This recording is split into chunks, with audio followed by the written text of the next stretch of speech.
I'm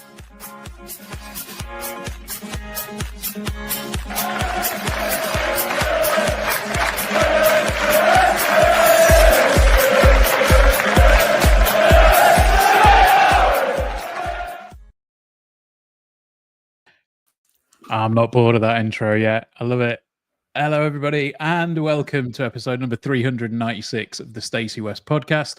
I'm your host for tonight, Ben, and as ever, I'm joined by the lean, mean podcasting machine that is Chris Lamming. How you doing, mate? You keeping all right? Hello, mate. Yeah, really well. Really well. Some shameful promotion I'd like to share with you this week. Well, not promotion, but just I had a lovely night last night. Really lovely night. So I'm back involved in actual, proper, real football again, playing it, not just talking about it, which is wonderful. I thought I'd accidentally retired. I had no intention of retiring. I just thought I'd turned into goalkeeper for hire for a handful of games last season, and everyone had forgotten about me. And last week, I received a phone call from an old manager of mine from 9 years ago saying, "You haven't hung up your gloves, have you, by any chance?" And I replied saying, "They're a bit dusty, but no, they're not hung up. I would love to kind of use them now and then, or these metaphorical gloves, because they didn't actually own a pair of goalie gloves. I had to buy a new pair. So yeah, I've joined a new team. Kind of will help out when main goalkeeper is working away, kind of situation. And last night was my first involvement back in the way I like to put it is in proper football. And it's always a bit nerve-wracking, even at this age, going into a new team with new faces, and particularly when the first time you're going isn't a training day, it's a match day. And I've never felt so welcome at a football club. It was lovely. And I was terrified of, I hadn't kicked a ball or caught a football for months and months and months and months and months, probably 9-10 months. And I thought I might have forgotten how. And I was just delighted at how instinctive and natural it was to catch and kick a football again. It was great. So yeah, I loved it. I came home, didn't play a single minute, and I was absolutely buzzing when I got in last night. And I'm going to be playing 90 next Tuesday in a friendly to get just the cobwebs off properly. But yeah, I just came home from work, from that absolutely buzzing last night, and I couldn't sleep. I didn't even kick a ball. Imagine what I'll be like when I actually play. My goodness me. So yeah, it was lovely, mate. I had a really nice evening last night. How are you? I'm all right. We've had a chat off air about my week so far, so I can't really talk about it on air because it involves lots of things going on elsewhere. But yeah, no, I'm very relieved that it is the evening and I can sit here and chat with you about Lincoln City, because that is what we do best. It has been such a stressful week that I've done one of my favorite things in the world, and I have a parcel arriving tomorrow, and I'm sure 90% of the people in the comments are probably going to be able to guess exactly what's in that parcel. So yeah, it's just been a week, and obviously, it's just really nice to have football back. Yeah, I was sat on the sofa on Friday night, and I just thought, what can I watch? I've got access to loads of streaming services. I'll be able to watch whatever I want. I'm like, oh yeah, football's on, and yeah, put it on. I was like, oh, brilliant! Luton versus Wimbledon. Like, what on earth? What on earth could be a better way to spend a Friday night than to sit and watch Luton versus Wimbledon? And yeah, it was it was an enjoyable evening. And then obviously Saturday was equally enjoyable, if not more so, because we won. And yeah, just having random matches so far on the telly when I sort of go past, oh yeah, okay, I can watch that for a bit. Like, it's just really nice. I love having football back. It's brilliant. It's just better, isn't it? The world is better when football is back properly. Couldn't agree more. Yeah. I mean, obviously there are some pretty awful stories doing the rounds in the world of football at the moment. Thoughts go out to, if there are any that would for some reason listen, fans of Morecambe. I'm flabbergasted at how that situation's panning out. It really is awful for everybody involved. And I think the interesting thing is to see how a lot of the football community reacts. So obviously, Bury have turned round and said any fans of Morecambe are welcome to come to Gig Lane on Saturday for free and watch our football. Like, that's just a nice thing, isn't it? Yeah. I mean, they know exactly what it's like. 100%. Yeah. So I think other good stories that we can talk about before we head into Lincoln City news. Did you see the news about Sunderland this week? Yeah, nice, isn't it? Really Yeah, nice.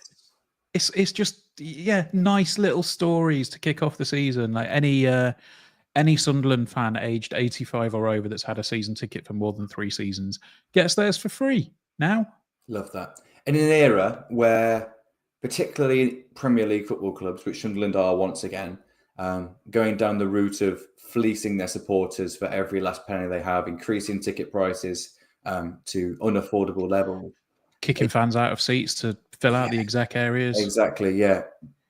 On the back of enormous incomings through TV deals where actually match day income is so minimal to most clubs, it doesn't make much of a difference at all. It really makes me sick to read that. Yeah, so to read that little headline from Sunderland, just to take a different approach towards that, albeit for a small demographic of people, I imagine, but it goes a long way to show the sentiment. So I had a lot of time for that. You know, we had an interesting time with Sunderland in League One a few years ago, but yeah, I don't think anyone can criticise that decision. It was a nice, heartwarming piece of news, of which are kind of few and far between at the moment. Yeah, absolutely. So fair play to Sunderland for that one, and fair play to Bury, and hopefully the situation at Morecambe can resolve itself, although it doesn't look like it's going to. But that's the general football and a little bit of banter out of the way, I suppose. But yeah, by the way, the reason you got the intro that you did is I should let everybody know you have jumped straight from one podcast into this one. Like literally, normally we have about 5 or 10 minutes beforehand to sit and talk about everything, and the show and a quick off-air chat. No time for that tonight. 8:55. Chris was straight into the show, straight into the green room. Was like, bloody hell, mate! Yeah, he's just done the Real FL podcast, and now he's back. No, the EFL Hub podcast. EFL Hub podcast. Yes, sorry. Get that right. Shameful plug. Shameless plug again. So myself, Charlie, and Kyle Keneally, friend of this podcast, and also co-host on the new EFL Hub pod. So it's just so anyone that's interested in a few deeper dives into wider League One rather than Lincoln City centric. There'll be a weekly podcast going out from us guys. Charlie of Stacey West fame is the main host, and myself and Kyle will be alternating every fortnight. The idea behind that podcast really is just to on a lot of other news stories where you kind of hear the "and finally" element, we'd try and do the "and finally" parts in kind of deep dives really of the wider narratives.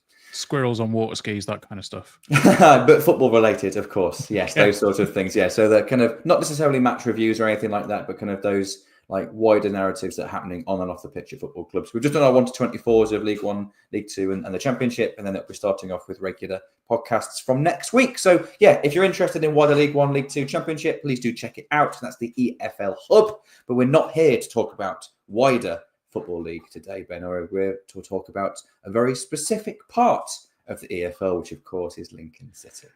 Indeed, 1/72, you may say, of the English Football League. Obviously, the big talking point of the week, you and Gaz covered in quite some depth on Sunday, with the deal still going through, but I think by now it's we all know that the deal has been successful. It's gone through. Jovon Makama has moved to Norwich City for a rumoured £1.5 million upfront fee with add-ons and all the rest of it. Jovon becomes the Imps' first ever £1 million player by quite some distance as well. When you think about it, we've got Jovon's £1 million fee and then quite a large chunk of our previous record fee knocked on top of that as well. So you and Gaz pretty much covered everything on Sunday, but I think it's just to add to it. I think we all wish Jovon the absolute best. Hope he smashes the Championship, and it's just good news all round. I think unbelievable bit of business from the club. So happy days, I think, for everybody involved. But I mean, it all depends where that money will get reinvested, doesn't it? It does, yeah. And I think we all wish Jovon well. The finances this is unprecedented for this football club. We've never been in this position before in our whole history of having a relative war chest compared to what we normally have. Now, I do not at all expect us to spend every single penny of that in this window. Nope. I don't expect it all to go on transfer fees and wages. There'll be other elements I think it'll be invested in improving things for all of us, not just on the pitch. But it does only become a good transfer if it's reinvested in a way that turns out to be successful, of which we will not be able to judge when players come in this window, or maybe even in January. We're probably only going to be able to judge that 12 months from now, if not 18 to 24. However, it has, at least it allows the club to be able to go and do that. You know, we've looked a little bit light on numbers for a little while. That obviously is now increased a little bit. So we do need bodies in, but as Michael Scubala mentioned in his post-match press conference, we need the right bodies. We don't just want people in for people's sake. We need to have the right players. We can't afford to get one wrong. You know, we've got a little bit of money to spend, but we've not got Birmingham and Wrexham style money from last season. We still need to be us. But yeah, you're absolutely right. I think the kind of the business reality has hit me now over the last couple of days. Like the emotional side and the goodwill is always going to be there. Like, well done him, well done everyone involved. But it is a business at the end of the day, and it's only going to be a good sale for the club and a good deal for the club if, you know, if it can reinvest that in a way. And ultimately, what's the aim? We sell Jovon for this fee. We reinvest that in, let's say 3 players. One of those players develops and gets sold on for a similar fee. We sign 3 more. One of them develops, and that gradually our squad improves gradually as the time ticks by, and we still keep reinforcing it with those kind of bigger sales. And now we've got that first one through the door. We've got that threshold that's been broken. Yeah, that gives us, I suppose, that legitimacy from buying clubs. Yeah, that a little bit like Peterborough have got. Like Peterborough can now almost automatically ask for those higher selling fees because they've got the proven track record of developing players and attacking players particularly. This is our first one. Maybe it's the first of many. Let's hope it is. Yeah, and I think going back to I think it was a conversation that we were having that, you know, if you looked at what we were talking about before Ethan left, you know, we were saying, oh, you know, this could be the transfer that starts to put us at a, you know, put us at the big boys, not quite the big boys table, but, you know, it starts to get us a seat at a different table. And it felt to me like, hang on a minute, that was supposed to be the transfer. And I think that was why I felt so deflated around the time that Ethan left. Now, the fact that, you know, Jovon's come in and essentially gone for double what Ethan did, it's suddenly gone, oh, okay, maybe we can have that seat at the table. Like, as we discussed on Saturday, we said, you know, it felt like this is maybe a year too soon for the fans, at least. Like, we would have wanted to see Jovon had a season in League One and absolutely kill it. But that's not that's not what's going to happen. He's going to go to Norwich and hopefully get some game time and maybe a few goals. But the fact that we've, as you say, crossed that threshold now, and we've gotten past that glass ceiling, if you like, of having that £1 million barrier, all of a sudden, you would imagine some clubs are going to start to look at the academy and see what we're producing from that, given that we've, you know, essentially developed, I think I saw somebody describe him as a 15-year-old cast-off. You know, he came to us from Derby for nothing, and we developed him into a £1.5 million player. Like, it's not going to be overnight for all these kids in the academy at the moment.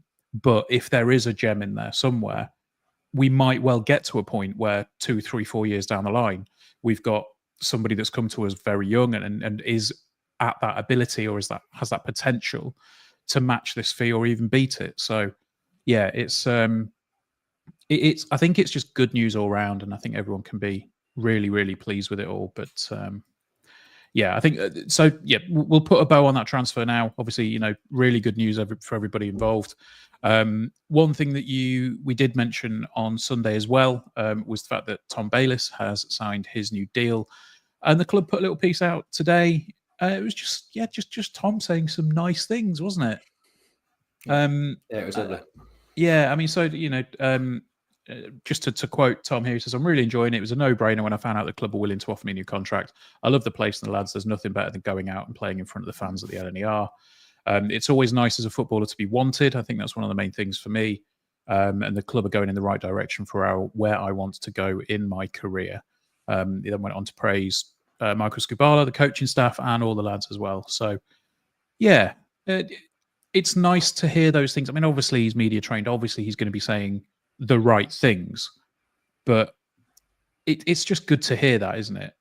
Yeah, you can kind of say the right things in the wrong way sometimes, and it can seem scripted, and it can seem in like disingenuous. Like, I just believed every word that Tom wrote down. Like, there's no reason that press conference, or not press conference, sorry, article didn't need to be there. They've already announced he signed his deal. That could be kept quiet. They don't need to mention this. So it was just really nice. Like, Tom has clearly made a point of making those comments, and the bit that you emphasised there is the bit that jumped out to me as well. Which is just like you're saying, he loves it here, and it was a no-brainer to stay. And I just like that. It shows an example of a happy camp, of a together club and a together squad, all on the same wavelength. I think we saw that on Saturday. I think our performance was kind of, the whole was greater than the sum of the parts a little bit, and I like to think that's something that will be a consistency of ours this season.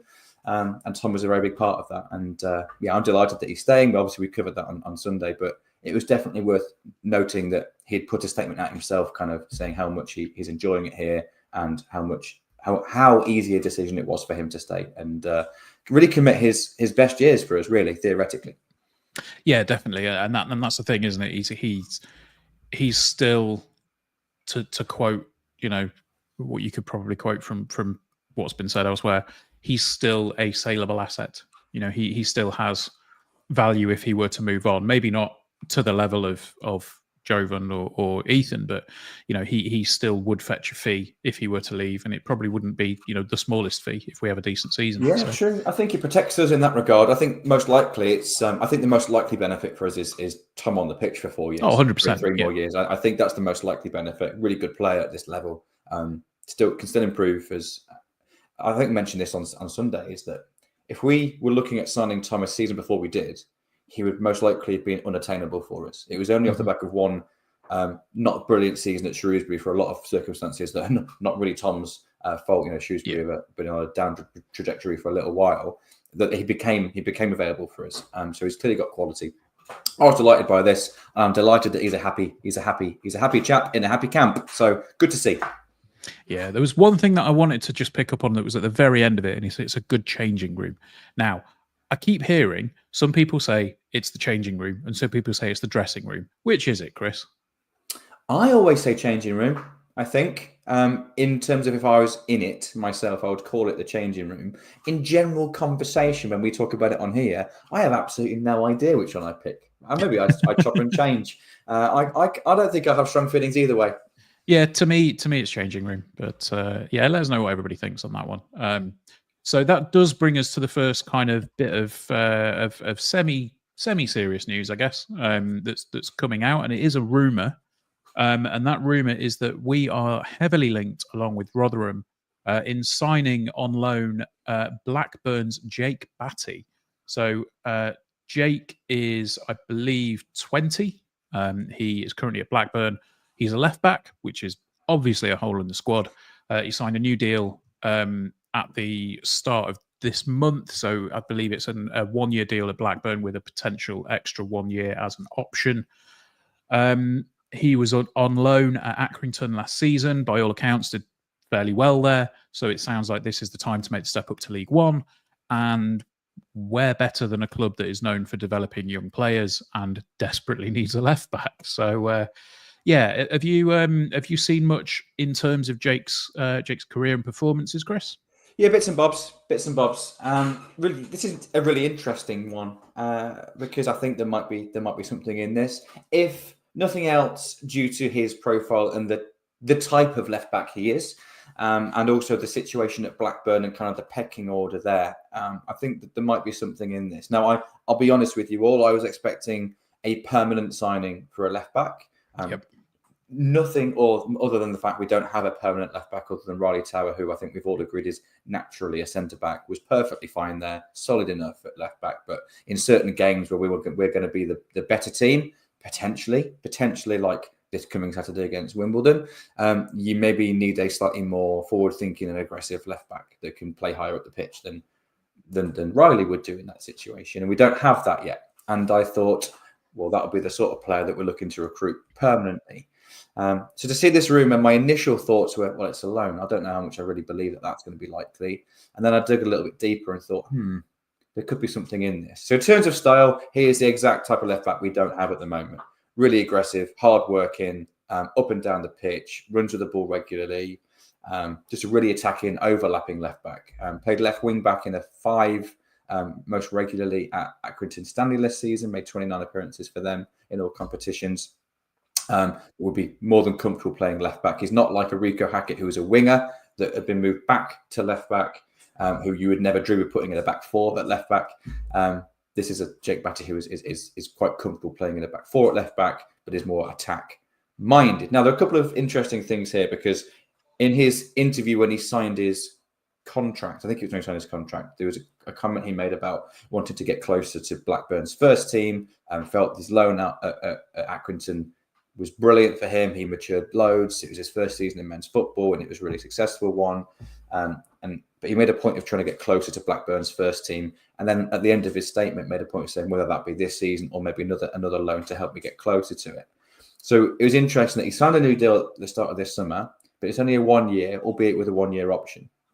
Now, at the moment, Blackburn Rovers have got 2 other left backs, Harry Pickering and Yuri Ribeiro, both of whom are contracted until the end of 2027, so the end of next season. Jake Batty's contract runs out at the end of this season with an option to extend it by a further one, for then all 3 of those left backs registered to the club to all have their contracts expiring at the same time. Probably quite clever planning by Blackburn Rovers.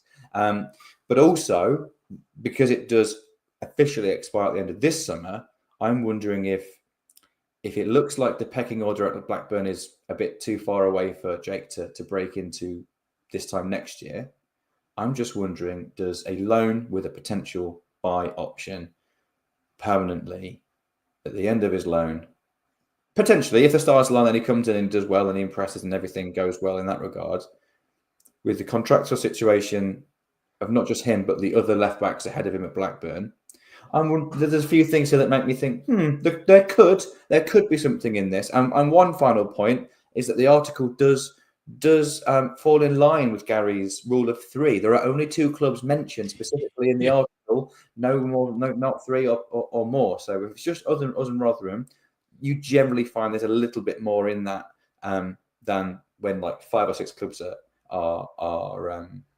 mentioned. But hey, we don't know. It's just purely rumor and speculation, but it's one I think I could see, certainly. Yeah, absolutely. I'm not against getting loan players in. Obviously, building for the long term, you need to have your permanent players and you need to have that like solid base. But if we have a hole that needs a plug in, I think this close to the end of the window, I don't really see the club rolling a dice that late, or maybe waiting until transfer deadline day. As boring as that will be for us, because I think we're going to do a live again. Having the ability to go in past deadline day, knowing that you've basically got all of your gaps filled, is obviously a big bonus. But if that's going to be, we will loan in Jake Batty for the time being, and then if the player that we desperately want becomes available, on deadline day, for example, if we were to sign him, there would then be 2 people in that slot, and we know that that's pretty much what the club aim to do, is to have 2 people in every slot available going into the season. So yeah, I wouldn't be opposed to this at all, but I wouldn't expect people to jump on this and go, oh, we're not long-term planning. Like, of course we are. It's just, this is a potential option if it does come to pass. Totally agree. Yeah, I'm with you in that. I think when we first started talking about left backs in the summer, I was really keen on us getting one in before the pre-season started, let alone the season starting. So, certainly with you though. You don't want to be finding that missing piece of the jigsaw on deadline day. Now, can you add to what you have on deadline day or towards the end of the window? Yeah, absolutely. I think we absolutely will be trying to look for market, as Liam often puts it, market opportunities on towards the end of the window. But we need to get that left back plugged initially. We need to get that done. Get someone in that at least can play there, that isn't the profile of Riley Towler. So you've got those 2 contrasting profiles. You've got 2 options there. But But if we can bring another one in then later in the window, it allows us to do that with a bit of freedom without the desperation of maybe getting fleeced a little bit on the deadline day if it got to that. So yeah, it makes a lot of sense for a lot of reasons, to be honest. Again, we don't know. We have no idea if there's any truth in this at all. But it's one of those rumours which probably feels worth talking about, because there could be something in this one.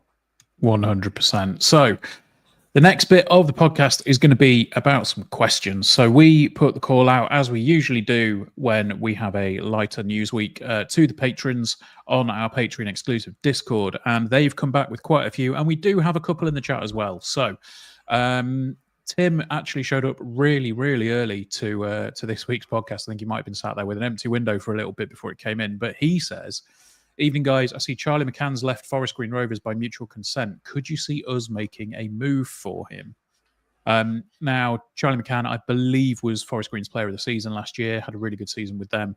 And usually when you see a player of that caliber in the squad leave by mutual consent, it either implies that something's gone south between player and owner or player and club, or it's just, maybe he's having his head turned and he thinks he can get away with it, by ending his deal early. That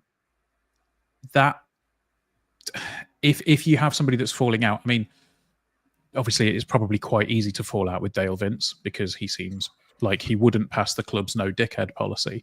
But maybe if you've got somebody that's looking to cause that friction in the changing room, if you've got somebody that's causing that friction, does that put them at a disadvantage when it comes to that unofficial, no dickhead policy, or is it a move that you could see us making? Great question. I would be really tentative to assume that this is of Charlie McCann's making, or if that he was some sort of bad egg. There's no evidence to suggest that that's the case whatsoever. Who knows? There could be something in his contract in that if Forest Green got relegated from the National League and failed to get back up at first asking, he would then be free to move for a free. You imagine that there could be something like that in a contract of them, because he signed Forest Green when they were in League One. He went to Forest Green actually when they failed to sign Ethan Arahan, because he chose to come to us instead of Forest Green, which I thought was very interesting. I quite like Charlie McCann. He's a player that I would have been interested in us picking up this time last season, when Forest Green had been relegated.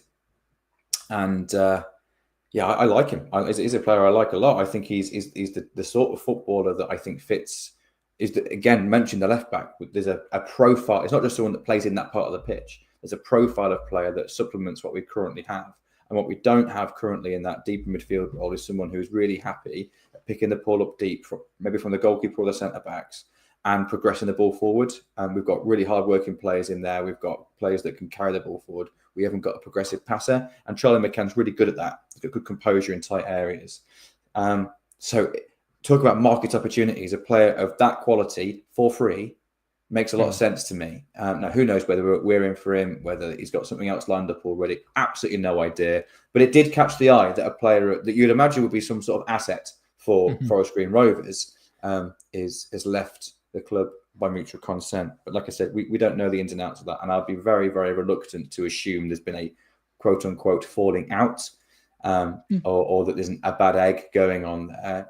We have no idea. It could be an agreement in regards to Forest Green didn't go up last year and he's now free to leave the club. But I would think it would be unwise to not have a look. Yeah. He's a player I like. So we'll see. Okay, right. So we will now dip into the patron questions. That wasn't a patron question. No, that was the first comment of the evening. Aside from somebody that we will say hello to shortly. Just a quick side note: I have not seen any of these patron questions at all. No, so these came in while in the moment. Yeah, these came in while Chris was doing the EFL Hub pod. So he hasn't seen a single one. So I'm going to spring them on him. So Lee says, now that we've had a clear out of all the dead wood, he's obviously joking. He says, who do you think are the top 3 most valuable assets in our current squad? Oh, that's a great question. Jack Moylan. Yep. Eric Ring. Freddie Draper. Okay. So I've got a similar similar first two in Jack Moylan and Eric Ring. However, I think George Wickens is a very valuable asset to us. Point. Yes. How could I possibly forget about A member of the Goalkeepers GKU, Union? Chris. Yeah, How exactly. have you forgotten that? Yeah, so I think what's interesting, though, it's a great question, by the way. I like being put on the spot like that. But also, in the back of my mind, there was a fear that, well, all of our seller asset, we've sold all of our saleable assets now, because we've sold Jovon, got a fee for Sean Rowan. There's a few players that have left in the last couple of windows.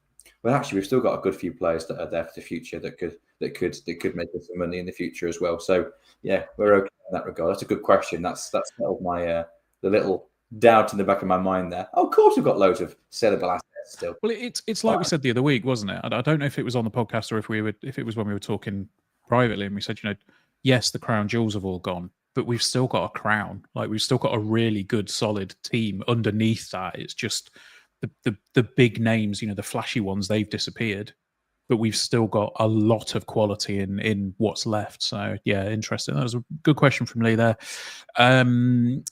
David says, what transfer fee do you think the club will now be prepared to invest in any new signing for any position, up to 100k, 100 to 250k, or 250k plus?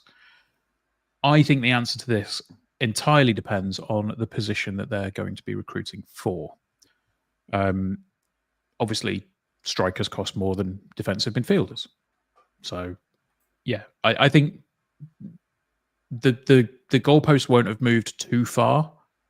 I think Liam said, in his interview after the Jovon sale, we're not going to be silly, but we're also not going to be pushovers. We're not going to go in and people will understand that we've got a decent transfer fee for Jovon.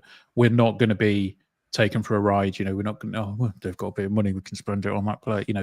They're still going to keep the same strategy. It just gives us a little bit more wiggle room than we had before.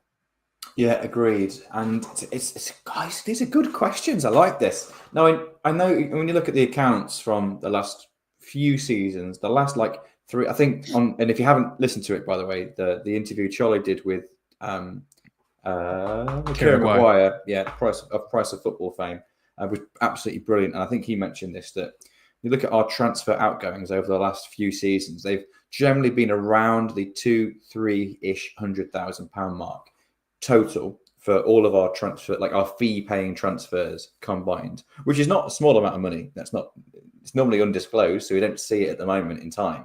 So I think realistically, we're probably already happy to pay up to 100k for players that are potential.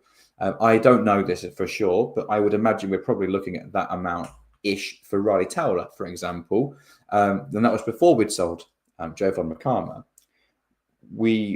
I think we were around the 200k mark for Ethan Arahan, but that felt like a really big moment for the club. That was a big transfer fee by our standards for what I think Jez mentioned as an A-star player, which is someone who ticked two boxes. He made us better now, but also had really good sell-on value as well. Mm-hmm. Normally it's either or, and he had both.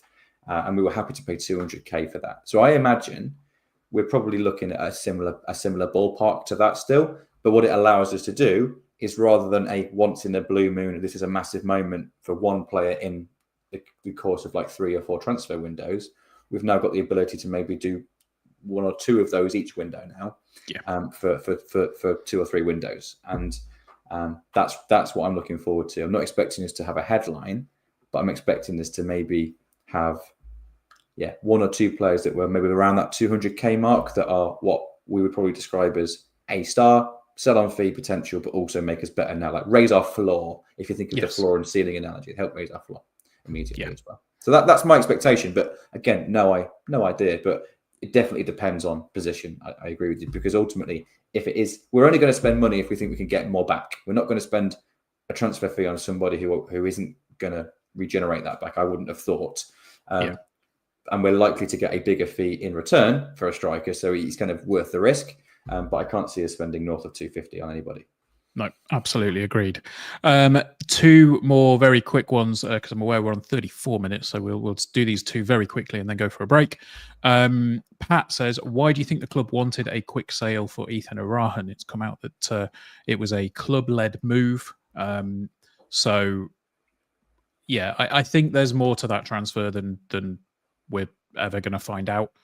There's obviously something that's happened, and it's been you know, I think what was it? Was it Liam that said that if they could have got more, they would have done, but they simply couldn't. So yeah, he said something along those lines. Yeah, it's one of those situations where I don't know. I don't know what's happened. It's clear that something went on somewhere. Ultimately, we didn't get what we would have expected to get for Ethan Arahan this time last year. Ultimately, I think who knows is the end of it. Yeah, who knows? And I think it becomes less significant now as well, doesn't it? Because we've got the Jovon Makama transfer. I think if we hadn't sold Jovon, it becomes a bigger talking point. Yes. I was disappointed to lose Ethan Arahan for the fee that is rumoured for him. We have no idea what the context is. But I have to say, and I hope this doesn't come across as being too kind of brown nosy. It's just, I trust the club. I trust them. I do. I genuinely trust the club that they do the right things with the best interest of the football club. And I think they've earned that over the last few years. I think we mentioned, spoke to Kieran Maguire, and you speak to most of the football fans about Lincoln City in terms of how they operate. It's only ever positive words. I think we're respected in football circles, and that counts for something, especially as we were talking about clubs like Morecambe earlier, obviously Sheffield Wednesday going through the ring at the moment as well. Lots of clubs that are clearly not ran well. So for me, I was disappointed with the fee. I think we all expected more, or the rumoured fee at least. We have no idea why no other clubs are interested of a higher fee. At the time, we thought, is it just because we're little Lincoln City? But we've got over that threshold of £1 million, well over £1 million with Jovon Makama now. So that's not it. There must be something else there. What there is, no idea. But it doesn't really matter anymore because we've got over £2 million combined in the kitty from transfers this window, that must be a huge record for the club. And that should only be celebrated. Like the net profit that we've got from all of the sales is great. It's over 2 million, which is ridiculous. Yeah. Really okay, and the final one, which we will make a quick one, please, says, could the stability in the team help us, as in no wholesale changes to the squad? And I think for me, it goes back to what I said about having a crown. You know, you've lost the jewels, but you've still got the bulk of it. You've still got everything else that's there. I think that might have been why we maybe felt a little bit deflated going into the season, because we'd not signed that many players over the summer. We were like, oh, okay, it's going to be more of the same. But more of the same is actually not a bad thing. Yeah, I think there's definitely something in that, particularly in the first part of the season, where lots of other clubs are kind of going through that gelling and team building process when you're kind of a step ahead when you've already got that. Now, obviously, talent and ability and depth of squad comes into it as well, and that comes into it a lot more as the season progresses. But in this early part of the season, I definitely think there's something in that in regards to continuity. But we do need to add to that strong base that we've got.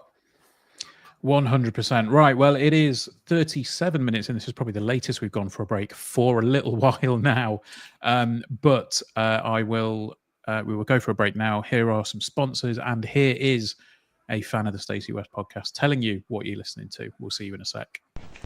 I'm Matt Reed, and you're listening to the Stacey West podcast. It's good, that, isn't it? I love it. Ah, dear. Right. So let's see who we have in the chat. 1 second while I drop a message to Chris offline for a second. So there we go. Let us have a look through the comments and see what's going on.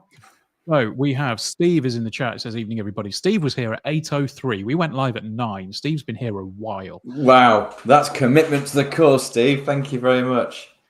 Oliver says, evening all. David Ladd said, evening, gents from the Netherlands. If we win on Saturday, does that mean I'm not allowed back to the bank? Yes. Yeah. Yes, it does. 2 wins out of 2 and you're not here for them. That absolutely means that. That's the rule. MK Spoke says, hey, boys, how we doing? David says, is that the lilac shirt, Ben? It is. This is the third shirt. We will talk about it a little bit later on because we might be seeing more of it on Saturday. Andy says, evening all. Dave says, evening, guys. MK Spokes, how is everyone? Yeah, we're good. We're good. We're talking about Lincoln City. It's beautiful. Dominique had a guess at what my package was. She got it spot on. Yeah, let's have a look. Dave says, wonderful way to switch off. Can't stop till it's complete. 100%. 100%. Yeah. Anyway, Keith says, "Evening, guys. Hope you're doing well." Carl says, "Evening, fellas. I will listen to that EFL podcast. Sounds good. And the podcast may well help him with his EFL fantasy team, hoping to beat Chris and Gaz." Good point. Yeah, I need an improvement off week one. I was abysmal in week one. I decided not to do it this year because I got so angry last year when I forgot about the championship not having. You have got to be properly on it. Yeah, there was. I think there was. Quickly. I think there was 1 week where there was 2 games, and I think it might have been an international break. And in that week, I got 1 point. It would have been better if I got 0. Like I would have been less annoyed if I'd got no points whatsoever, but I got 1 point. I was fuming, and I thought, I'm not playing this stupid game anymore. Well, because I think Gary is watching. I think he's sneaking in the background, isn't he? I would like to just remind him of the time where there was 1 week where I completely forgot to change my team, and still beat Gary, who had done his team properly. Oh, that was a very enjoyable week. Keith says, I watch quite a few League One podcasts. I find it interesting to see what the fans think of us Imps. And I told you Jovon would be our first £1 million plus sale. Delighted for him. Absolutely. Bob says, was Gav Gordon our previous record sale? I believe officially he might have been. Yeah, I think the reality, no. Before Jovon, it would have been, we think, Ethan Arahan. Toff will be there in terms of with sell-on fees. We'll definitely be up there somewhere. And obviously Jack Hobbs way back when as well. Yeah, I think Jack might have been before Gav, actually, thinking about it. But either way. Andy says, good luck to Jovon. Doesn't look quite right in yellow, 100%. Sean says, evening, gents. Gav says, evening, Ben and Chris. Hope we can improve our squad with the recent transfers. Okoro could be next if he's on a long enough deal. That's a fair one. David says, it is a changing room. And Keith says, I agree with Chris about Ring and Moylan, but I think Rob is streets ahead of Freddie. Great. Look, firstly, very good pun. Far better than I could think of. And secondly, great point on Rob Street. Yeah, I was put on the spot there, and I was so excited to see Rob Street play. Thought he did really well on Saturday, playing off the right and cutting inside. And obviously had a great spell at Doncaster last season. And I forgot about him when we were doing that little discussion then earlier. Right. So are we about ready to come back in and do the second half of the podcast? Because we've got a game to look forward to. Woo! So, right. In 3, 2, 1. And we are back for the second half of the podcast. So, Chris, after a beautiful, beautiful 2-0 win at home on Saturday, we take the trip to London and we are going to face AFC Wimbledon at I believe it's the Cherry Red Records Stadium, which is it the same ground or is it just the same name as Wycombe's? It can't be the same ground. No, this is Plough Lane. Ask any. Yeah, I know, but they are back at Plough Lane. Yeah, but it confuses the sponsor's name. It confuses me. It confuses me. It's like I refuse to learn the sponsor's name of any stadium. Yeah, I mean it's Wycombe's ground will always be Adams Park. We will always be at Cinta Bank, and Wimbledon. Now they've moved back. Will always be at Plough Lane, whatever that becomes. 100%. Yeah, that Cherry Red Record Stadium. You just go, that's Wycombe, isn't it? And yeah, because their sponsor was Cherry Red Records. Anyway, I didn't even know that. Adams Park. That's all I know for Wycombe. Let's move away from my idiocy, and we'll talk about the game. So obviously Wycombe. Wimbledon. There we go. Wimbledon. Wimbledon lost 1-0 away at Luton on the Friday night, as I said. Managed to watch the majority of that game. I thought they gave a decent enough account of themselves. Obviously, the team coming up from League Two against the team coming down from the Championship with all of the money. I thought they looked all right. I thought they were defensively resolute. I thought they were, the thing that let them down, I think, was maybe the finishing. I just thought, going into the game, you think, oh, Luton are going to steamroll them for this, and no, they were a unit. It kind of, without meaning to resort to the cliches, you kind of think of, oh, they've got that crazy gang ethic of like, we're not going to let anybody beat us, and we're just going to take on everybody that comes at us. But yeah, I was quite impressed with them. However, I think we've probably got enough to overcome them on Saturday. So, Chris, Mhm. Do your thing and tell us what we're going to be expecting on Saturday. Yeah, I suppose there's two elements here. Is like, what do we expect from Wimbledon, and then with the tools that we have, what could we do to try and get a good result, and ultimately, what do we think is likely to happen? I think first and foremost, I don't think it's going to be a very high scoring affair. So yeah, that's going to premise everything that we're going to talk about. Also, before we even talk about on the pitch, I love AFC Wimbledon as a football club. I think they must be everyone's second team. The story of theirs is outstanding. Yeah, I love that they're sponsored by Football Manager as well. That's quite cool. But it's a brilliant football club for all the reasons that we all know about. And it is absolutely hilarious that they are now a league above MK Dons, which should be a rule. It should be the law until the end of time that AFC Wimbledon are always a league above MK Dons. And also, to add to that, their home kit this season is beautiful. Absolutely beautiful. So there are going to be two lovely kits on show, I believe, on Saturday, which would be great to see. But on the pitch, now, of course, Wimbledon won the playoffs last season in League Two. Only scored 56 goals last season in League Two, which was actually a bottom half. We put them in the bottom half in regard to goals scored. However, they only conceded 35 goals.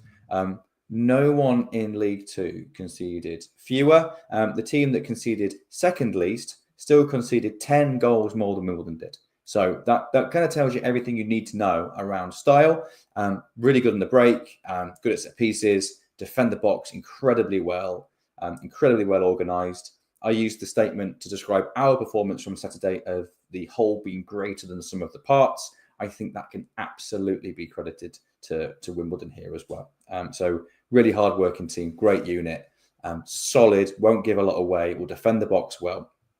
Despite a playoff finish and at times looking like they might struggle to reach the playoffs, we're a very, very different team home and away.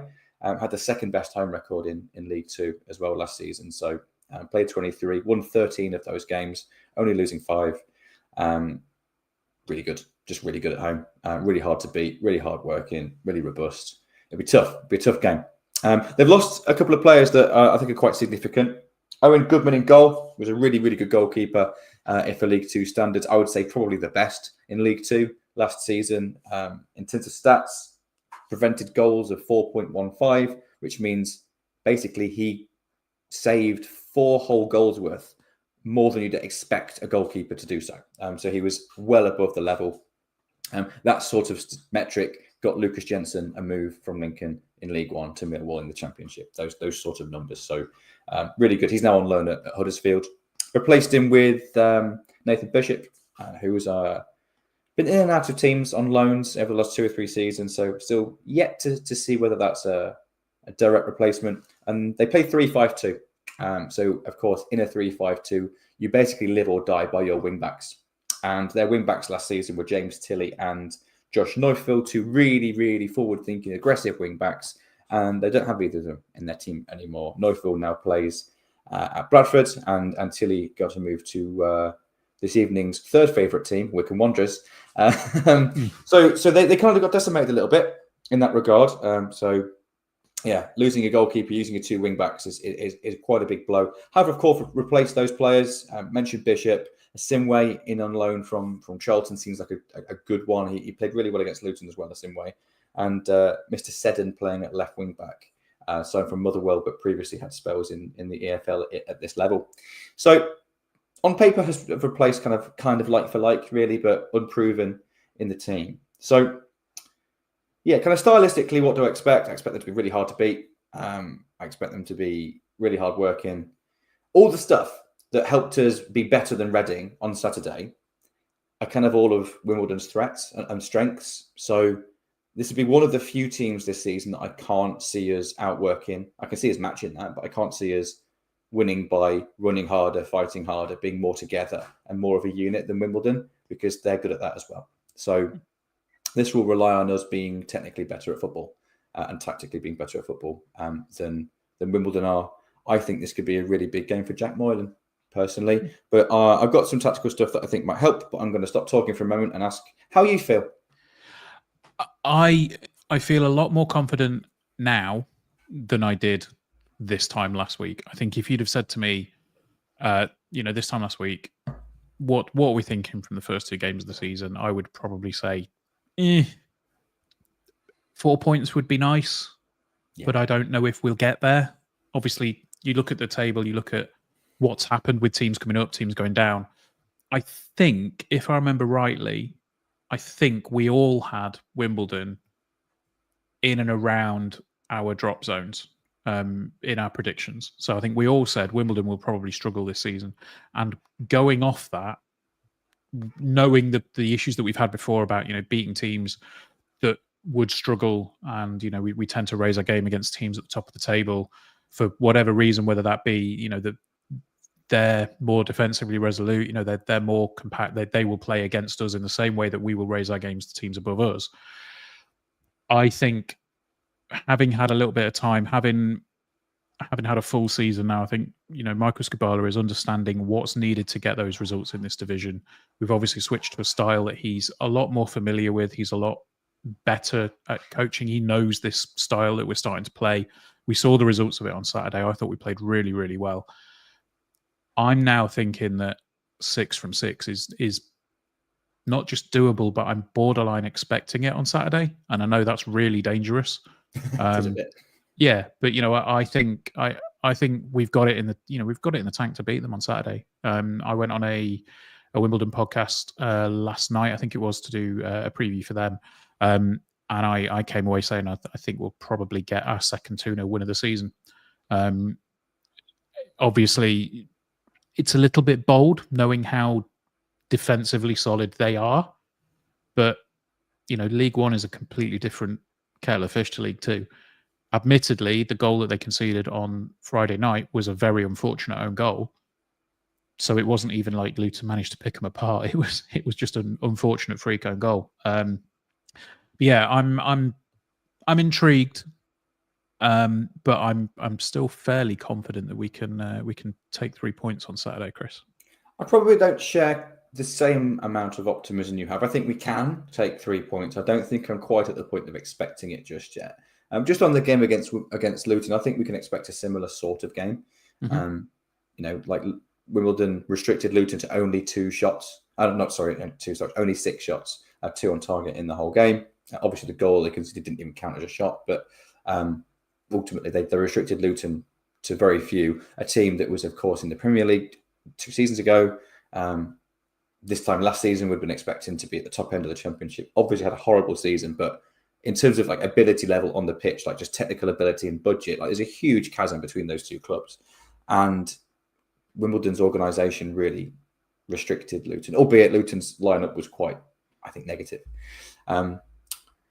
But Wimbledon themselves only had 2 shots in the whole game, 0 on target. Now, they mentioned goal scoring was a challenge for them last season. Only had the 13th highest amount of goals in League Two. League One's harder than League Two. So you'd imagine that the goal scoring is probably going to be where they fall down. I imagine there'll be a lot of 1-0s against for Wimbledon this season.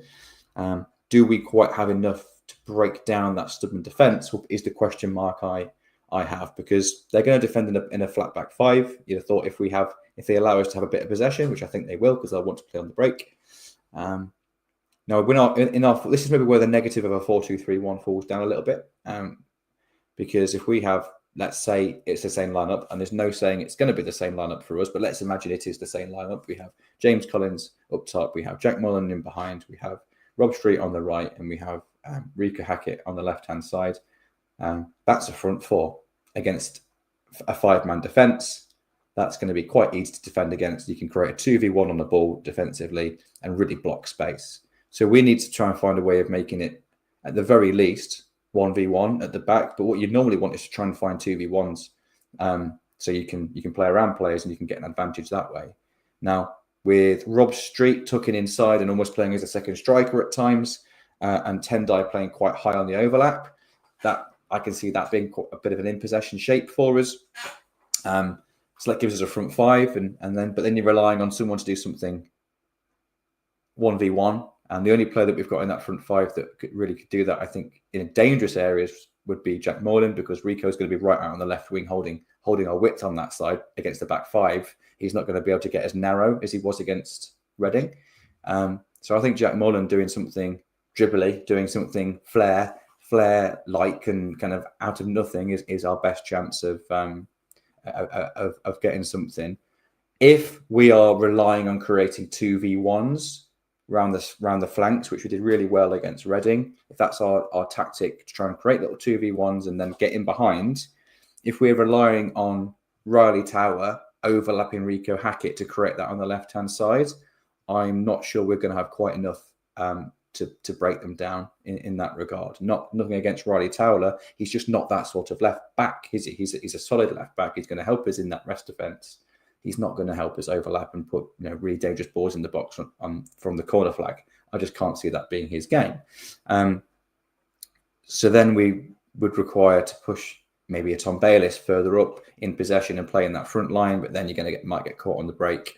So yeah, I think it's going to be really tight, and I think maybe we could, if Jack Mullen is on it, we've got that kind of unknown quantity from that can create something out of nothing. There's no one else in the team, I don't think, that can do that.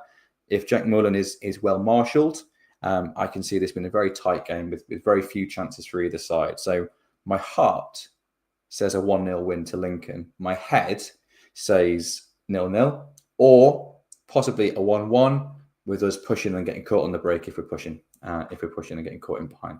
Yeah, I mean, Walter says in the chat here, if Wimbledon do score first, I think it might be a tough afternoon. Yeah, I agree with that. Yeah, I agree with that. But I'm confident in our ability. I don't think we're going to get outran. I don't think we're going to get outfought. But normally we can rely on doing those things better than our opposition. I think Michael said we outran the opposition in 43 out of 46 league games last season, which is one hell of a statistic. We're not going to be able to do that against Wimbledon. It's going to be very evenly matched on that in that front. So it relies on us being technically better. Don't know if we are better technically than Wimbledon, but are we significantly technically better than their individuals? Not quite sure. No, absolutely. So yeah, I mean, obviously the other thing from a Lincoln City perspective, from where I'm at, is I'm quite interested to see how Ali Smith does. Obviously, he was on loan at Wimbledon for the whole of last season, stayed there, and signed a contract there. He's now permanent player at Wimbledon. That whole thing still feels a bit weird to me, in that Ali Smith was an ever-present, and then suddenly he wasn't, and he was gone from Lincoln City.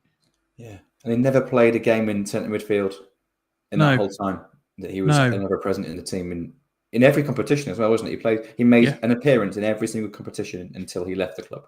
I think it was along those lines. Certainly in that first portion of the season, he did. Yeah, I don't get what happened there.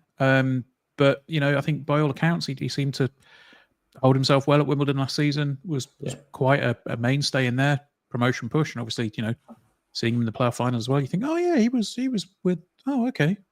Mm-hmm. I imagine he'll have a point to prove against us, because I think he came back last summer expecting to fight for his place, and obviously was unable to do that. So ended up at Wimbledon, and he became a key player for them. But the thing is, we signed him because he was a really, really good League Two player, and he shone at that level, and he did that again last season. So I do think he's a League One quality footballer. It'd be interesting. Maybe in this 4-2-3-1 under Michael Skubal, he would have suited us a little more than Mock Kennedy's 4-5-1, playing on the wing like he effectively did at times, or up top when we didn't have any strikers. So yeah, I think he was an unlucky victim of circumstance with us, but I imagine he'll have a point to prove with us. It's probably one of the few players, and I don't know this for a fact, but you often hear a lot of players that have left the club leave on really good terms, and often sellers really well. I know Lars Sorensen, I can't remember who it was, but I think Lars Sorensen had a role to play in signing Eric Ring, and this is when Lars had already left us. He's already playing for Huddersfield at this point, but a really good relationship with the club, and sold this club to Eric. And that sort of thing happens quite a bit. I think Jez mentioned that Regan Poole still puts good words in for us at times with other players and things. So that's a really big thing. Like, leaving the club well has a big role to play. I don't know, and I don't know this for a fact. I don't know how well Ali Smith left the club in that regard, and he might be coming back for, within the aim of a bit of revenge. Who knows? I'm pleased he's playing at League One, because I think he's a League One quality player. I hope he has a terrible game on Saturday. Yeah, no, I'm in agreement. I think the other one for me, when you say about that, about the players leaving, well, by all accounts, Joe Morrell wants to be involved in some level at our football club. How do you know? With conversations, we've had. I think Jez might have even mentioned it at the live pod. Oh, okay, cool.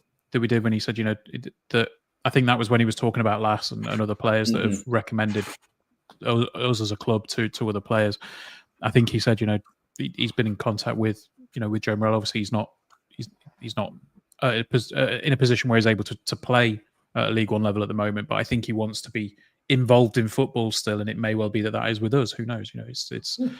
He's got a lot to like about. That links a little bit, doesn't it, into what we mentioned about Tom Bayliss earlier? Obviously, a player currently at the club, but it just goes to show that the players are really well looked after here. But yeah, I'm not saying that Ali Smith was treated badly. I really don't want that to be kind of clickbait at all. I just don't know if he's going to have the same opinion that everyone else does. I don't know if he'll have the glowing kind of reference. And he'll want to prove that he could have played for us, I think, a little bit. One other thing I didn't mention about Wimbledon, by the way, was their striker, Matty Stevens, scored 21 goals in 58 appearances last season. So he played in pretty much every game in every competition, scored over 20 goals last year. Wimbledon don't create a lot of chances, but when they do create them for him, he tends to put them away. That'll be something we need to be aware of. But I appreciate you probably had something else to say, Matty Smith. Yeah, no, I'm just looking forward to it. I think the first away game of the season is always an interesting moment as well. You've knocked my confidence on the game slightly. Sorry, I didn't mean to be kind of piss on your blonde bonfire there, mate. You stay nice and positive. We can beat Wimbledon. We've definitely got the quality to beat them. It's just like I said, our best attribute is that togetherness and the team ethic and the work rate and all that sort of kind of hard yards sort of stuff. And that's also Wimbledon's that's also theirs, as well. So if we're relying on that only to help us get the 3 points, then we probably won't. If we can find a little bit of extra quality off the back of a longer stay in League One than Wimbledon have been able to accumulate, then we should be okay. Yeah, no, right, absolutely. So a couple of things to mention about the game. First one is that it is the debut of our third kit. So yes, it will be the first time that we're playing in the Lincolnshire Violet kit. One thing that I noticed about this kit actually, and I probably won't be able to show it for decency rules on YouTube because I'll be lifting my shirt up. But there is you can just about see here. There's like a little rubber. There's like a little rubber violet stamped into every shirt, and it's the same with the away shirt. They've got a little fleur de lis. That's cool. Rubber one. There's nothing on the home shirt though, which is disappointing. What I have to say is what this club do very well when it comes to kits is those little extra touches that just offer a little bit of connection to the local area. Particularly this year, I really like them for that regard. I have to admit as well, I really like the home kit. I really, really, really like the away kit. Wasn't so keen on the third kit when it first came out, but now you're wearing it and actually seeing someone wearing it, it's smart. Actually, they've done a good job on all three. And I'm not really a kit sort of person, says the man who was trusted to unveil the home kit this season. But not a massive kit man. Don't dislike football kits, but don't really get into them that much. But I really like all three this year and kind of the touches that they have and the connection to the local area. Well done to all involved. Yeah, I'll fully admit I wasn't blown away when I saw this one revealed. I thought, oh, okay. Like we'd heard that it may potentially be purple or violet, and we're like, oh, okay, cool. Yeah, my head goes to, was it 0102, that the purple Alstom kit, and they had the two-tone green goalkeeper kit that went with it. That for me, that's a lovely, lovely shirt. We need to do actually our away shirt and third shirt tier list video at some point because they will feature. But that was my first thought, and I thought, oh, that's going to be brilliant. And then I saw it in the pictures. I was like, that seems like off-white with a little bit of purple in it. It doesn't look that purple. And even now, like looking at the screen, it doesn't look that purple. But then when you see it in the flesh, it's like, oh no, okay, yeah, it is. It is. It's subtle, but it's nice. So yeah, I'm becoming a fan of it as I wear it. Let's say. And yeah, the away shirt is just bloody lovely. Yeah, they've done a top job on the away shirt. Absolutely. And then the other thing that I need to mention. Stu did message me before we went live with this one, and he said also for the podcast, it might be worth mentioning the ULEZ zone for the Wimbledon games. If you're driving down, be aware it is in the ULEZ, the ultra low emissions zone.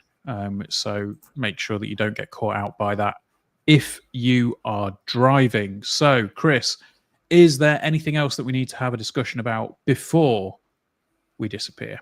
I don't think so, mate. Happy to call it a day there. Good Safe travels to all go into the game. Absolutely. Now, I think... No, I won't do that because I don't know when it's actually out. I was going to plug Gaz's book, but I don't know when that's coming out properly. So I'm not sure. And I'm not some point in the future. He'll never say thank you anyway. All right. So anyway, right. That is episode number 396 of the Stacey West podcast. I believe it is myself and Emily on Sunday, or myself and Charlie. I don't know, because you and Gary are in a field on Sunday, aren't you? Yes, we are. And so tomorrow, Friday, Saturday and Sunday, we are spending the weekend in a field. We really risked it. So when we did the festival last year, loved it. Booked it as soon as it finished last year, like literally the day we got home, and realised it's the second week of the season. I thought, oh God, please don't be at home. Please don't be at home. Please don't be at home. We agreed if it was a home game, we'd just drive, watch the home game, go back to the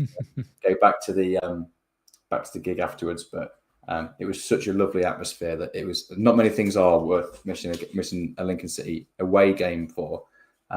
But it was so good. So we're doing it again this year. So I'll be gutted that I'll be missing the game because I love watching every minute of us play.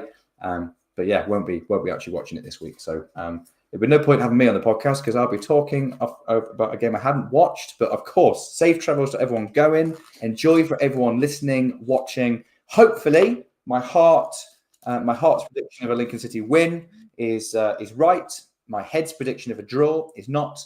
And we can all come back, listen to the wonderful podcast with you and whoever's joining you on Sunday off the back of 3 points for the Imps. I remember, sorry, I know you said it at the Imps there. You tried to do the wrap up, but I've got one more thing. I thought that was quite good. Yeah, I want to say one more thing just before I disappear. I remember the last time that you and Gary missed an away game because you were at a festival. And I'm pretty sure, was it Wickham away? And Lars Sorensen scored from the halfway line. There's been 3 games I've missed due to music. There'll be this weekend coming. Last year's festival, which was the opening day of the season away at Burton. And then previously it was Wickham away, was a 1-day festival. Yeah. And it was when Lars scored from the halfway line, yeah. I remember being in the car and I had the game on my phone through a VPN. And I was watching it and Lars pinged it in from the halfway line. And immediately just jumped onto WhatsApp. I was like, and you just type as many keys as you possibly can. I was like, Lars Sorensen just scored from the halfway line. And you and Gary both replied with, I'm sorry, what? Yes, excuse me. Yeah. That was a pretty special one to miss, Chris. But hopefully you won't miss too much. You might miss a win, but hopefully there's nothing spectacular. But that's fine. I hope it is a spectacular win for everyone that is going to be able to watch the game. Absolutely. But until Sunday, we'll see you next time. And up the Imps. Up the Imps.